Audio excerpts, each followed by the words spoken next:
माफियाओं के द्वारा नगर निगम के अधिकारी और अजमेर विकास प्राधिकरण के अधिकारियों के साथ मिलीभगत करके करोड़ों रुपए की बेशकीमती जमीनों में धांधली करने का आरोप लगाया गया। अजमेर के रिजदल कॉलेज के सामने रहने वाले शैलेश गुप्ता ने आज एक प्रेस वार्ता को संबोधित करते हुए कहा कि आम नागरिकों को अजमेर में जमीन का पट्टा दिलवाने की एवज में जहां एक तरफ नगर निगम और अजमेर विकास प्राधिकरण की रोजाना धक्के खाने पर मजबूर होना पड़ रहा है, वहीं कोटड़ा क्षेत्र में एक बेशकीमती 2.5 बीघा जमीन पर भू माफियाओं द्वारा नगर निगम के अधिकारियों और अजमेर विकास प्राधिकरण के अधिकारियों से मिलीभगत करके खाली जमीन पर पट्टा लेने का मामला सामने आया।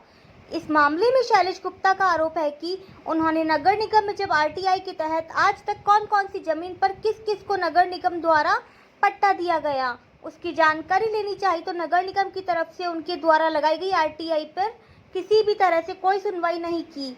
उल्टा नगर निगम के द्वारा उन्हें इस मामले में कोई भी जानकारी उपलब्ध कराने से मना कर दिया गया। शैलेश गुप्ता का आरोप है कि अजमेर उत्तर क्षेत्र में भू माफियाओं द्वारा नगर निगम अधिकारी और अजमेर विकास प्राधिकरण के अधिकारियों के साथ मिलकर बेशकीमती जमीनों पर कब्जा करने का कार्य किया जा रहा है।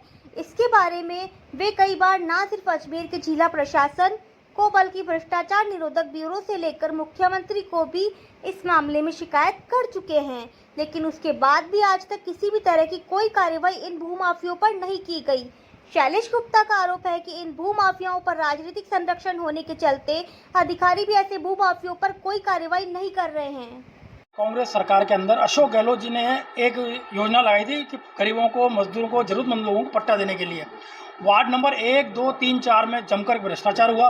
उसको लेकर के हमने समय समय पर नगर निगम से जानकारियां मांगी, शिकायतें दर्ज कराई, सूचना के अधिकार के तहत जानकारी मांगी, परंतु उन्होंने हमें जानकारी नहीं दी। बोला कि ये जानकारी संभव नहीं है। फिर उन्होंने ये दूसरी बार फिर लगाई, तो उसके बाद कहा कि जानकारी बहुत ज़्यादा बड़ी है, तो हम उस पैसे देने को तैयार हैं। उसके बाद भी 838 और 839 नंबर एक खसरा ऐसा है जो करीबन 2.5 बीघा का है।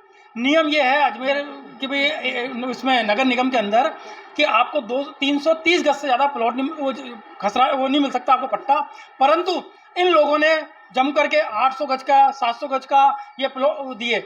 वहीं 900 गज का भी इन्होंने दिया। आम जनता को समय समय पर जब हमने पट्टे लेने के लिए गए तो आप देख लीजिए, निगम में गए तो निगम वाले का आपके ये कमी रह गई, आप एडीए जाओ, आपकी ज़मीन एडीए में आती है। एडीए में गए तो एडीए ने नगर निगम को भेजा। चक्कर पर चक्कर लगाते रहे, परंतु हमें पट्टे नहीं मिले।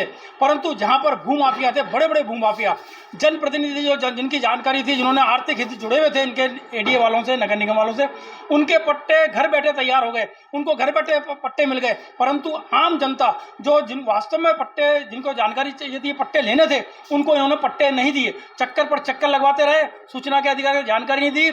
हमने मुख्यमंत्री जी को लेटर लिखा, यूडीएच मंत्री को लिखा, परंतु उस पर आज तक कोई कार्रवाई नहीं हुई।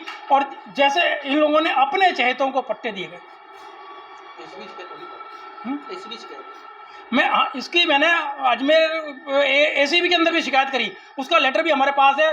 गूगल मैप है हमारे पास, जहाँ खाली ज़मीन थी, परंतु इन लोगों ने खाली ज़मीन पर भी पट्टे दे दिए। उसकी भी न्यायिक जांच होनी चाहिए। अगर वो गलत है, पहले भी अगर एडीए ने वहाँ बोर्ड लगाया था कि ये ज़मीन अजमेर विकास प्राधिकरण की है, तोड़फोड़ भी करी, उसके बाद भी वो ज़मीन एडीए की थी, नगर निगम ने पट्टे दे दिए, फ्री होल्ड पट्टे दे दिए, तो उसकी भी जांच होनी चाहिए। अगर वो अवैध है तो उस पर बुलडोजर चलना चाहिए, टूटना चाहिए, और आम जनता जो वास्तव में पट्टे की हकदार है उनको पट्टा मिलना चाहिए।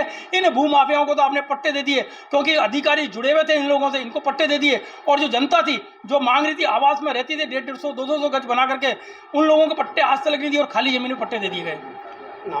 शैलेश गुप्ता।